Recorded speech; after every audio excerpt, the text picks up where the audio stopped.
नमस्कार दोस्तों। 9 फरवरी को इंडिया की मिनिस्ट्री ऑफ माइंस ने अनाउंस किया कि जम्मू एंड कश्मीर के रियासी डिस्ट्रिक्ट में 60 लाख टन लिथियम मिला है। लिथियम जिसे वाइट गोल्ड कहा जाता है।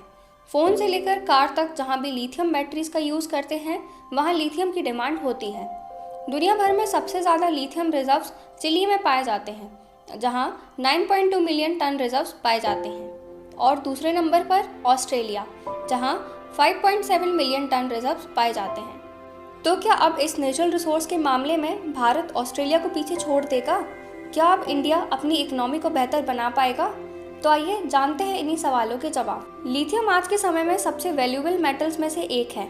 मोबाइल फ़ोन से लेकर इलेक्ट्रिक गाड़ियों में लिथियम बैटरीज का यूज़ किया जा रहा है।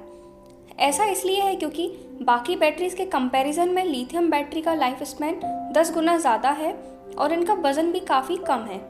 जैसे ही लोग इलेक्ट्रिक व्हीकल्स का यूज़ करना शुरू करेंगे और सोलर एनर्जी का ज़्यादा उपयोग किया जाएगा, वैसे ही इन जगहों पर लिथियम की डिमांड बढ़ेगी। जम्मू एंड कश्मीर में जो लिथियम रिजर्व्स मिले हैं उन्हें इन्फर्ड रिसोर्सेज की कैटेगरी में रखा जाता है। तो पहले जान लेते हैं इन्फर्ड रिसोर्सेज क्या हैं। वे रिसोर्सेज जिनकी क्वालिटी और क्वांटिटी के बारे में केवल अंदाज़ा लगा सकते हैं। इनके बारे में कुछ भी एग्जैक्ट कहना पॉसिबल नहीं है। लिथियम माइनिंग करते वक्त भारी इन्वायरमेंटल कॉस्ट पड़ती है। लिथियम माइनिंग में भी वाटर, सॉइल और एयर का पॉल्यूशन होता है। लिथियम को उसके ओर से एक्सट्रैक्ट करने में काफ़ी सारा पानी वेस्ट होता है। एक एस्टीमेट के अकॉर्डिंग 1 टन लिथियम को प्रोड्यूस करने के लिए 2.2 मिलियन लीटर्स पानी लगता है। यह उतना पानी है जितना एक ओलंपिक साइज स्विमिंग पूल में होता है। दूसरा, लिथियम को एक्सट्रैक्ट हार्ड पत्थरों से किया जाता है। इससे यह सवाल उठता है, क्या जोशीमठ जैसी समस्याएं फिर से हो सकती हैं? जी हाँ, ऐसा बिल्कुल हो सकता है अगर सरकार इन्वायरमेंटल इम्पैक्ट को नज़रअंदाज करती रही तो। अब बात कर लेते हैं एयर और सॉइल पॉल्यूशन की। माइनिंग से निकलने वाले कार्बन इमिशन को नज़रअंदाज करना गलत होगा। चलिए थोड़ी देर के लिए मान लेते हैं जो है 60 लाख टन रिजर्व्स मिले हैं वो प्रूवन रिजर्व्स हैं।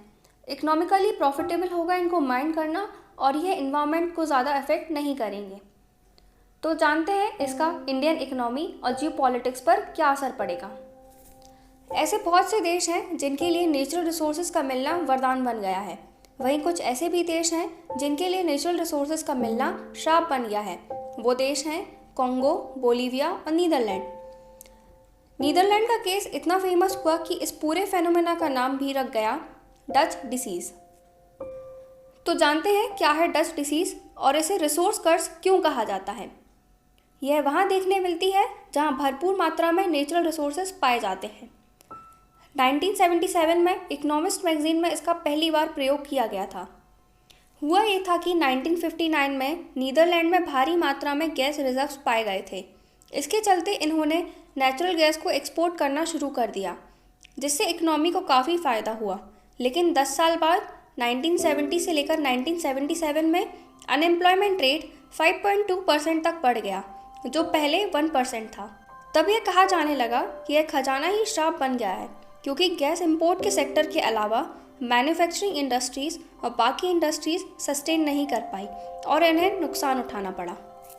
दूसरा इम्पैक्ट पड़ता है डच डिसीज़ का लेबर मार्केट पर। जब कहीं भी नेचुरल गैस या लिथियम के रिजर्व्स मिलते हैं तो उनके एक्सट्रैक्शन के लिए लेबर की आवश्यकता होती है, जिससे इस सेक्टर में जॉब्स बढ़ जाती हैं। इसलिए लोग इस सेक्टर में आना चाहते हैं। इससे ये कह सकते हैं कि डच डिसीज़ वह है जब किसी देश में नेचुरल रिसोर्स भरपूर मात्रा में पाए जाते हैं और उस देश के बाकी सेक्टर डेवलप नहीं हैं, तो वे कम्पीट नहीं कर पाएंगे उस नेचुरल रिसोर्स के सेक्टर से और वो नीचे गिरना शुरू हो जाएंगे। गल्फ कंट्रीज़ ने इस डच डिसीज़ का सामना किया और अवॉइड किया, क्योंकि इन गल्फ कंट्रीज़ का कोई और सेक्टर नहीं है। यह पूरे तरह से नेचुरल रिसोर्सेज पर डिपेंड करते हैं। वहीं दूसरी ओर ऑस्ट्रेलिया और नॉर्वे जैसे देश जहां बहुत सारे नेचुरल रिसोर्सेज हैं, इन कंट्रीज़ ने डच डिसीज़ को सही तरीके से हैंडल किया और बाकी सेक्टर में बैलेंस बना के रखा।